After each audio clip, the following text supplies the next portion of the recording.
Aminin mo na kasi. Nag-iba yung ihip ng hangin magmula nung nalaman mo na si Mama na yung bagong business partner ko, di ba?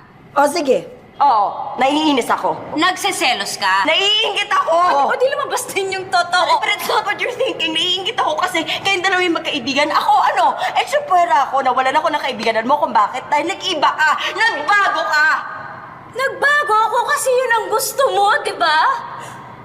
Paulit-ulit mong pinaramdam sa akin na wala akong kwentang tao kaya inayos ko yung sarili ko, kaya tumino ako. Tapos hindi mo kaya maging masaya para sa akin? Kasi bakit? Kasi nagawa ko yun ng wala ka, nagawa ko yun ng hindi ka kasama. Mali ka. Wow! Mali na naman ako. Kasi ikaw yung palaging tama. Kasi ikaw yung nakaangat sa amin. Sa mga mata mo, kami yung laging mali, kami yung may dumi, kami yung palpak. Ikaw yung magaling, matalino, busilak ang puso mo. Gusto ko kitang tinutulungan kasi mahal kita. Gusto ko maging masaya ka. Hindi totoo yan.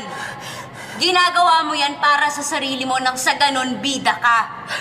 Nang sa ganon, maramdaman mo na ikaw yung mabuting kaibigan at ako yung baliw mong kaibigan na lagi na lang, puro kapalpakan na lang yung ginagawa niya sa sarili niyang buhay.